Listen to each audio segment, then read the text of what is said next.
घमंडी ज़ेब्रा और ऊंट। बहुत पहले दूर जंगल में दो बहुत घने दोस्त थे, एक ऊंट और एक ज़ेब्रा। ज़ेब्रा को अपने रूप और खूबसूरती पर बड़ा गर्व था। ओह, मेरी ये जो धारियां हैं, ये तो बहुत अच्छी लगती है। मैं जंगल में सबसे खूबसूरत जानवर हूँ। और ये ऊंट, उफ, ये तो कितना अगली है। एक दिन ऊंट ने ज़ेब्रा से कहा, ज़ेब्रा भाई, क्या हम खेलने चल सकते हैं? कीचड़ में जाकर लोट लगाएंगे, बहुत मजा आएगा। चलोगे क्या तुम? ऊंट की बात सुनकर ज़ेब्रा बोला, नहीं नहीं, सिर्फ तुम ही जाओ। मैं नहीं चाहता कि मेरा काला और सफेद रंग कीचड़ में गंदा हो जाए। ज़ेब्रा की बात सुनकर ऊंट ने कहा, ठीक है, तो मैं अकेला ही जाता हूँ। बाय। ये कहकर वो कुछ समय के लिए कीचड़ में बैठ गया। शाम होने के बाद जब ऊंट ज़ेब्रा के घर के सामने से निकला तो उसने सोचा कि अपने दोस्त ज़ेब्रा से मिलता जाए। अरे दोस्त ज़ेब्रा, तुम आए नहीं, बड़ा मजा आया कीचड़ में बैठकर। ज़ेब्रा ने ऊंट की बात का कोई जवाब नहीं दिया, जिस पर ऊंट परेशान हो गया। उसने कहा, क्या हुआ दोस्त, क्या मुझसे कोई गलती हो गई है? तुम मुझसे बात क्यों नहीं कर रहे? मैं थोड़ा बिजी हूँ, बाद में बात करूंगा। तुम जाओ यहाँ से अभी। ऊंट समझ नहीं पा रहा था कि ज़ेब्रा ऐसे क्यों कर रहा है, आखिर उसको क्या हुआ है। ऐसे ही कुछ दिन बीत गए। एक बार बारिश न होने की वजह से उस जंगल में भयंकर अकाल पड़ गया, जिससे झील सूखने लगी, सब कुछ सूखने लगा। एक बार बारिश न होने की वजह से उस जंगल में भयंकर अकाल पड़ गया, जिससे झील सूखने लगी, सब कुछ सूखने लगा और उसमें जानवरों के लिए भी थोड़ा सा पानी बचा था। सारे जानवर और पशु पक्षी सब प्यासे थे। पानी, पानी, अरे किसी को पानी मिला? हाँ, कब बारिश होगी? पानी कब आएगा? ऐसा कहकर सब रोने लगे। यहाँ तक कि झील भी सूख चुकी थी। कछुए भी दुखी हो रहे थे। कुछ ही दूर पर ज़ेब्रा को घोड़ा मिला, जो अपनी पीठ पर पानी ढो रहा था। ज़ेब्रा ने उससे पानी मांगा। अरे घोड़े भाई, थोड़ा पानी मिलेगा क्या? प्यास से गला सूखा जा रहा है। घोड़े ने एक बार में ही मना कर दिया। अरे नहीं नहीं, मेरे पास थोड़ा ही पानी है, मैं तुमको क्यों दूं? जल्द ही उसने अपने सबसे अच्छे दोस्त ऊंट को देखा। ऊंट को देखकर ज़ेब्रा उससे बोला, यहाँ सब कुछ सूखा है, मुझे नहीं लगता कि मैं ज्यादा दिन जिंदा रह पाऊंगा। अब मैं मर जाऊंगा दोस्त। ज़ेब्रा ये कहकर रोने लगा। ऐसा मत करो, जब तक मैं हूँ मैं तुम्हें कुछ नहीं होने दूंगा। ऊंट ने ज़ेब्रा से वादा किया। ज़ेब्रा ये बात सोचकर चकित था कि ऊंट बिना पानी के भी कैसे सामान्य व्यवहार कर रहा है। तभी ऊंट ने उससे कहा, तुम मेरी पीठ पर जो कुरूप चीज देखते हो, वो एक कुटुंब है। ये पानी को स्टोर करता है। मैं स्टोर करने वाले पानी पर 1 महीने तक रह सकता हूँ। ऊंट की बात सुनकर ज़ेब्रा बहुत हैरान हुआ, लेकिन उसकी हालत बहुत खराब थी। उसकी सांसें अब रुक सी रही थी। अपने दोस्त की ऐसी हालत देखकर ऊंट ने उसे एक ऐसी जगह पर ले जाने का वादा किया जहाँ पानी भरा हुआ था। दोस्त, तुम चिंता मत करो, मैं रेगिस्तान का जहाज हूँ। मुझे पता है कैसे और कहाँ से पानी खोज निकालना है और कहाँ पे ओएसिस होता है। ऊंट की बात सुनकर ज़ेब्रा ने कहा, ये ओएसिस क्या होता है दोस्त? ज़ेब्रा के पूछने पर ऊंट ने उसे समझाया। दोस्त, ओएसिस रेगिस्तान में वो जगह होती है जहाँ पानी होता है और हम ऊंट उससे सूंघ सकते हैं।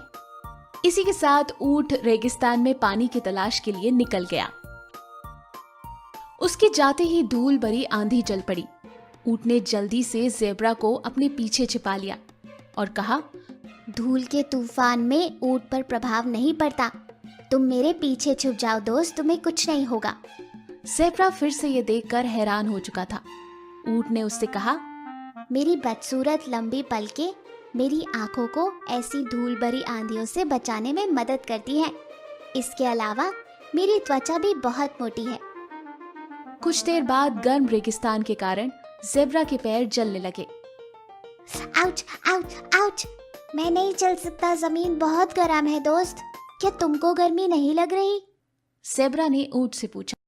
मेरे सख्त पैर गर्म रेगिस्तान से बचने के लिए बनाए गए हैं। अगर तुम नहीं चल पा रहे हो तो तुम मेरी पीठ पर बैठ जाओ, मैं तुम्हें ले जाऊंगा। ज़ेब्रा ऊंट की पीठ पर बैठ गया। कुछ दूर चलते चलते दोनों पानी के ओएसिस तक पहुंच गए। जिराफ को अपनी गलती का एहसास हो चुका था। उसने अपने दोस्त ऊंट से माफी मांगी। मुझे माफ कर दो दोस्त, मैं तुमसे इसीलिए दूर रहता था क्योंकि तुम मुझे बदसूरत लगते थे, लेकिन आज मुझे एहसास हुआ कि मेरी खूबसूरती किसी काम की नहीं। इंसान का दिल देखना चाहिए, उसका भारी रंग रूप नहीं। तुम्हारा बहुत बहुत शुक्रिया दोस्त, आज तुमने मेरी जान बचाई।